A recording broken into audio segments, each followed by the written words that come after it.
నీ వల్ల మహబూబాబాద్లో party భూస్థాపితమైంది.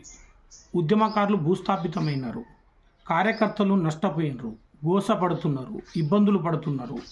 Party సర్వనాశనం కావడానికి నువ్వే కారకుడివి.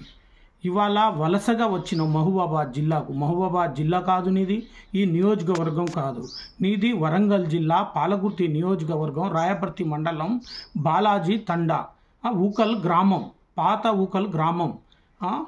ఆ గ్రామం నుంచి పాలకుర్తి నియోజకవర్గం నుంచి వరంగల్ జిల్లా నుంచి ఇక్కడికి వచ్చి మహబూబాబాద్ ప్రాంతంలో వలసగా వచ్చినోడివి, వంటి చేతులతోని వచ్చినోడివి, ఖాళీ చేతులతోని వచ్చినోడివి. ఇవాళ కోట్లాది వందల కోట్ల ఆస్తులు ఎక్కడివి, 100,000 కోట్ల ఆస్తులు ఎక్కడివి?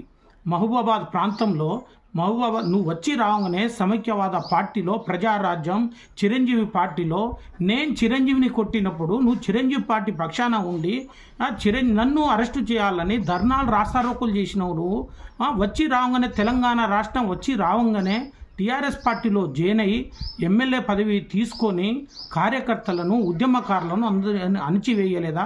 వాళ్ళ మీద కేసులు పెట్టియలేదా? వాళ్ళకు ఎన్ని కష్టాలు పెట్టినావు, ఎంత అణిచివేసినావు? ఏ కార్యకర్తలు అయితే, ఏ పార్టీ నాయకులు అయితే నీ గెలుపు కోసం కష్టపడ్డారో వాళ్ళందరినూ అణిచివేసినావు కదా. వాళ్ళ గోస, వాళ్ళ ఉసురు నీకు తలగదా?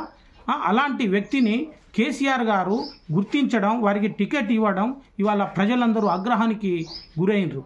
ఇవాళ మహబూబాబాద్ ప్రాంతంలో ఏకగ్రీవంగా ప్రజలందరూ కాంగ్రెస్ పార్టీ అభ్యర్థి ఎవడో తెలియదు, వాళ్ళ మీటింగ్ పెట్టలేదు, వాళ్ళు పోలింగ్ మేనేజ్మెంట్ చేయలేదు. వాళ్ళే కనుక సక్రంగా చేసి ఉంటే నీ డిపాజిట్ గల్లంత అయ్యేది, లక్షల మెజార్టీతో గెలిచేటోళ్ళు వాళ్ళు. కానీ అయినా కూడా నీకు సిగ్గుశరం లేకుండా ఇంకా కార్యకర్తలు ఇది చేసిండ్రు, వాళ్ళు నా కార్యకర్తలు ఓడగొట్టిండ్రు. నీకు గెలిపించినప్పుడు ఎప్పుడైనా కార్యకర్తలకు సన్మానం చేసినావా? కార్యకర్తల వల్లనే నేను గెలిచిందని అన్నావా? ఎప్పుడైనా సిగ్గుశరం ఉండాలి కదా నీకు. నువ్వు ఓడిపోతే నేను కార్యకర్తలు ఓడగొట్టిండ్రు, గెలిస్తేనే నీ సొంత ఇమేజా? నువ్వు ఒక పత్రికలో ఒకళ్ళిద్దరు 2 పత్రికలను, ఆంధ్ర వలసవాదులను, వాళ్ళు ఒకళ్ళిద్దరు విలేకరులను పట్టుకొని నువ్వు ఆ పేపర్లలో పార్టీ వల్ల శంకర్ నాయక్ ఓడిపోయిందా? నీ వల్ల పార్టీ ఓడిపోలే, నీ వల్ల పార్టీ నష్టపోలే. సిగ్గుశరం ఉండాలి కదా నీకు. నీ వల్ల ఎవరు బాగుపడ్డారు? నీ బినామీలు, నీ యొక్క బానిసలు, నీ ఫ్యామిలీ, నువ్వు తప్ప ఎవరైనా కార్యకర్తలు కష్టపడ్డాడు ఎవరైనా బాగుపడ్డా? సిగ్గుశరం ఉండాలి కదా నీకు కార్యకర్తల మీద చెప్పడానికి.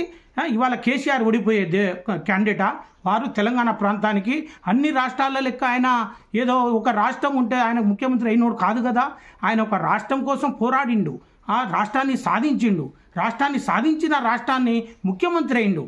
అలాంటి ఈ ప్రాంత దేవుడు నీలాంటి నీచులను, నీలాంటి కమిన్ కుత్తే గాళ్లను ఇవాళ టికెట్లు ఇవ్వడం వల్ల వారు కూడా ప్రతిపక్షంలో కూర్చోవలసి వచ్చింది. ఇవాళ నీలాంటిలను 30 మందిను ప్రజా వ్యతిరేకమైన ప్రజలు బహిష్కరించబడ్డ వ్యక్తులను టికెట్ ఇవ్వకుండా ఉంటే ఆయన ఇవాళ గెలిచి ఉండేటోడు, ముఖ్యమంత్రి పదవిలో ఉండేటోడు. మా అందరికీ బాధ లేదా? మేమందరం కష్టపడలేదా? మేము 2001 నుంచి కష్టపడ్డప్పుడు నువ్వు ఉన్నావా?